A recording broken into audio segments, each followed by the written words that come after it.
testament to what Chris Chester's been able to achieve, I would say. And at this point, blood some youngsters, recover some guys from injuries, get the operations done, and recruit well and go again next year. That's how I feel about it, and there should be a good feeling about doing that at Wakefield as well, not a bad feeling about doing it. Like there seems to be sort of, I suppose, at Widnes, where it seems like it's the direction that the teams have gone is opposite, isn't it? Widnes, and it was horrible at the start of the year when people were calling them, are they going to be our Leicester City? Because it was just a poison chalice at that point. But also, you never had the hope that that forward pack to last the distance. No, but with but back to this. But Wakefield, back on Widnes. Well, they deserve it at the moment. Yeah. They're playing, and Wakefield don't, because this is Wakefield's level, and they've performed above it for enough of the season where now they're in a sort of a luxury position where it doesn't really matter. They can sort of have a parade out to the end of the year. They can play some youngsters and be proud of what they've achieved and bring the youngsters into an environment that's good, that's positive, because they're doing well. Yeah, couldn't agree more, and that bodes well for their longevity moving forward, doesn't it? Yeah, and obviously Warrington jump up into second, so good for them too. Yeah, let's give Warrington a bit more credit as well, because I've not seen any highlights of this. Have you? No, I haven't, to be honest with you. But they continue to, do what's necessary, and again they're creeping up that way. I would not be overly surprised if we ended up with a Saints Warrington grand final. Apart from it's going to be Wigan against Hull FC, but yeah. Do you think so? I don't know. We'll see. So, statistically then, were there any exciting stats to come out of this one, Mark? A big win for Wyre was underpinned by a 98% team tackle success and 1,429 metres at 1.8 metres per carry better average gain than Wakefield. Remarkably, the clean break numbers were the same, but that didn't stop Warrington winning 7-2 on the try count. There you go. Individually, massive numbers for Matty Russell, 2 tries, 6 tackles, 224 metres. Chris Hill, his first try in Super League this year, 147 metres. Ben Curry with a try and 125 metres, and Ashton Sims as well played well, 137 metres, 3 successful offloads. Not bad for a man who runs with a hammer. Okay, and for Wakefield, who stood out for us? Reese Lynn, 111 metres, Tinarawa Rona with 102 metres, John Malloy grabbed a try and a try assist. They're the most notable names for the Winnity Cats. The Winnity Cats, that's been a while since you said that, hasn't it? Always reminds me of that song, Love Cats by The Cure, when we say Winnity Cats. Okay. I was here. Love Cats, man. Why Joe got in touch. He said Wakey got out of the traps quickest and capitalised on our sluggish start. But once we started winning contact and getting quick play the ball, there was only ever going to be one winner. We weren't at our best and we really didn't need to be. But the win puts us right back in the mix. So what was the tale of the round this week, Mark? Every result was a reverse of the same result in the corresponding fixture of the regular season. Ooh, there you go. Yeah. Fantastic. And what has this week's results done to everyone's predictions and Super Brew and Dream Team standings? Well, we both went 6 out of 8 this week, so it's a tie this week.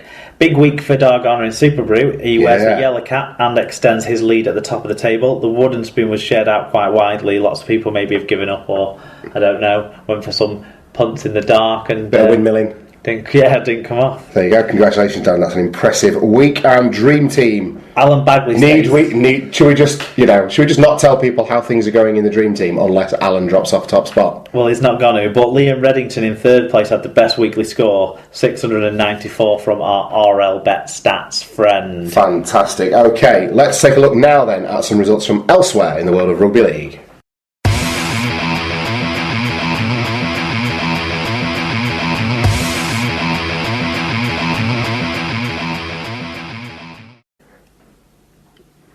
Okay, so to the qualifiers of the Super 8, you might know them better as the Middle 8s. It was round 2 of that competition.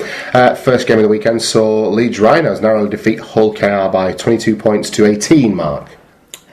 Yeah, Sutcliffe with a try, 131 metres, 2 clean breaks, 3 successful offloads. Ablett, 41 tackles, 11 of which were marker tackles, so he worked hard.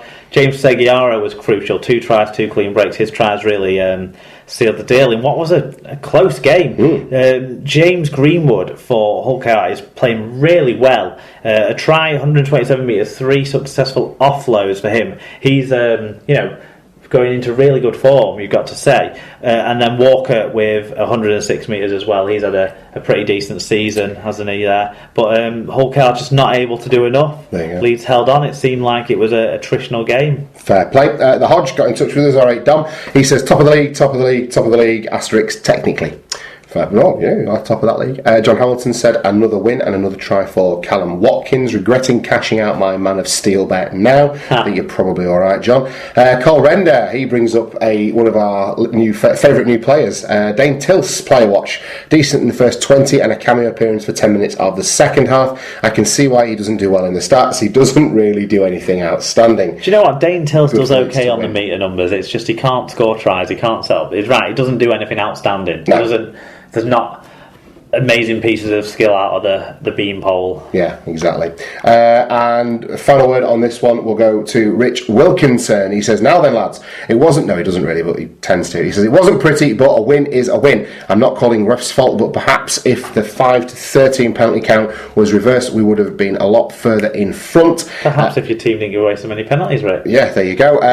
Get on top of our discipline and we'll be sweet. Seguiero is amazing. Good, because you'll get to watch him when he plays at Wests next year instead of Robbie Farah. He's the best hooker I've seen, and I've seen a few. Leave that where it landed, I think. Okay, the game of the weekend for me, though, by some distance, was at the Lee Sports Village Mark, as the Centurions ran out 32 points to 26 winners over the Salford Red Devils. I don't want to say that Lee were lucky, because they deserved it. Yeah, they absolutely did. And they matched them. Yes. And they showed every bit that they're more capable to compete over 80 minutes. I know they switched up in the last two, but that was in the last five, but that was more because the game was won, rather than they physically couldn't do it like last year when they tail off at the end of games against Hull and people like that, Hull KR and people like that. What I would say is Salford nearly scored 5 tries in the second half? But they didn't score, and I'll tell you what, I didn't think there was an incorrect video ref decision. I'd have given Ben Murdoch Masillas. Was that the one with the grounding issue? But that's one of those ones that comes down the way it goes up. Which is fine, because if there's no video there, that's no try, because that's what the ref's called. Yeah. And do you know which other one I thought was more a try than everyone seemed to make out? The Junior Sow one. Is that which one was Junior Sow? When they say he knocked on, but I thought it hit his chest. Oh, when he was and I don't know if that's a knock on. Under the posts. So he went up for the kick, didn't he? I thought he knocked on from the jump. And I thought it went through his hands, and they were saying, well, the ball's changed direction, but I think it hit his chest and changed direction, and I don't know if that makes it a knock on or not. I'm not sure. It's got to be a knock on, hasn't it? If it comes off your chest. I thought if it didn't hit your hands. Paul O'Brien. Or maybe if it's playing it and it comes off the torso, then it becomes a knock on. But anyway, I didn't think it was, and I actually think it just came off his chest. But the way the cameras made it look like it came off his arm, and then I thought he picked up cleanly and scored. So I thought that was a little bit. Those two I would put asterisks next to. But having said that, Salford got the Hail Mary, yes, didn't they did.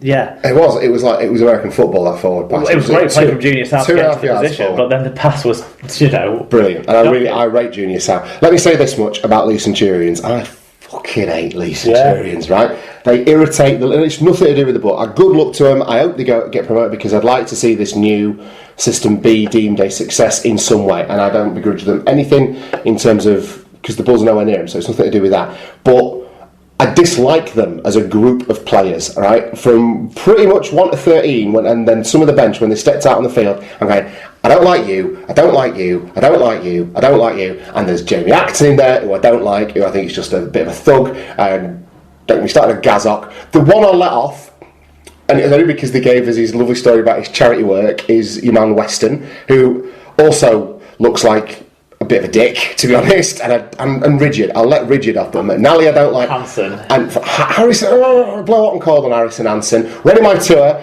and Adam Igson are the people that I'd like to point the majority of my ire at. At what point did Adam Higson have? We'll get to that in a minute, but at what point did it become okay for a player of Rennie Maitua's heritage to lower himself to sorting his fucking side parting out every time he thinks the camera might be on him? He's better than that. And Adam Higson, well, I don't know. It just looks like he'll be a bit of a pillock in the flesh. Great battle between him and Mason Caton-Brown, and he's a good rugby league player. And that was the thing that happened to me during this game. I started watching it thinking, I hate every single one of these, and actually they play very well, and they've got a great pack, and they work. And Josh Drinkwater's a good-looking young player. I think he's going to do very, very well, and they've got some real talent. And I genuinely think that they could very well go up automatically. You've got to think that they're going to beat London and Batley, who they've still got left to play over the next couple of weeks. That'll put them on 8 points. That's going to be very difficult for...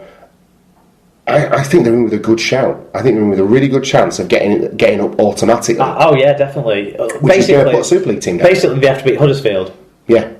But Lee deserve this game because they played really well in the middle. They matched up. They started to make a few stupid offloads and stuff like that, and it was experienced players like Tickle that was doing it, which I didn't get. But then they managed to calm it down, and that's what was impressive, that they managed to calm it down, and then they took their opportunities in that second half after gritting it out and getting those lucky calls or close margins or whatever it was that Salford couldn't quite do their job.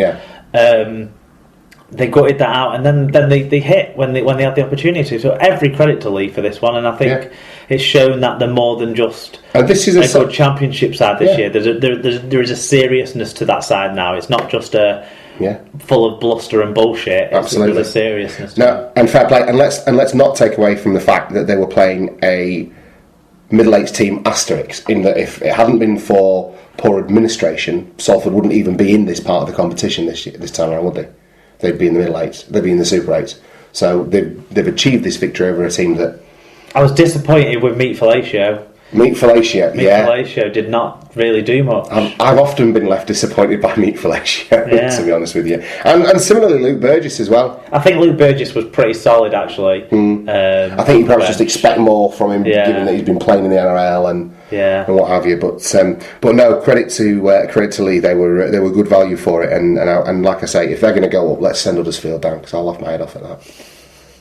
Right, okay. So, have we got some stats on this one, Mark? Yeah, Corey Patterson with a try 105 metres, Mitch Brown 155 metres, and Adam Higson a try and 113 metres. That just tells a little bit of the story about what he got up to, really. Phenomenal in defence as well. Yeah, exactly, yeah. Mason Caton, so was Mitch Brown as well, to be fair. Mason Caton-Brown, 2 tries, 6 tackle busts, 160 metres, 4 clean breaks. He might well be the player of the middle eights, along with Seguiaro and... what's his face? Watkins. Junior Sauer try assist, 8 tackle busts, 157 metres, 3 clean breaks. Evold on the wing, 1 try, 105 metres, 2 clean breaks. There you go. Okay, Tyler Casafan said it was a deserved win for Lee, full of enthusiasm, fitness and no little amount of skill. Salford didn't match Lee's fight and desire at times, and though they had tries disallowed, I thought the decisions were correct. Just Davies 90, who's a new one on me, said a solid performance from Lee and possibly a warning shot on their way to promotion. Also, the red and white Hooper socks were a delight. I don't get that bit. The socks, red and white. The red and white hoop socks. Yeah. Why was that a delight? I don't know, you liked him. Okay. It's fine, isn't it? People can like stuff that we don't get. I just find it odd that there would be... I mean, you can like them, but a delight? Yeah, why not? Okay. Good stuff. It just obviously likes hosiery. Yeah. Fair play. Okay, we've all got our quirks. And Owen Hughes, who's a Salford fan, he got in touch and said the better team won over 80 minutes. It'll be interesting to hear the stats by... it's not often that you get 4 tries disallowed by the losing team, is it? Sal and Ben Murdoch-Masilla looked to have good games, and Luke Burgess seemed a bit quiet for my liking. Gaz O'Brien was also a bit rocks and diamonds. Well, there was that ankle injury, and then the kick out on the full straight off the back of that from the dropout, which really kind of sealed the deal then, didn't it? Yeah, it didn't let them break any pressure, did it? Okay, meanwhile, down at the John Smiths Stadium, Huddersfield prepared for life in the Championship with a 62 points to 16 win over the Featherstone Rovers, Mark. Yeah, we didn't get full stats off the website for this, so it's just 4 blokes scored 2 tries. Roberts, who was by all accounts the star of the show, Briley, who is good at that level, Ty and Wood. There you go. And the final game of the round saw London beat the Batley Bulldogs by 76 points to 16. No doubt great fun for those of you who made the trek down to Ealing. Well, for the London over fans. to Ealing for the London fans, yeah. The no stats going on the website. And the website suggested that Jamie Soward had scored 4 tries, but he hadn't. He scored 1. Williams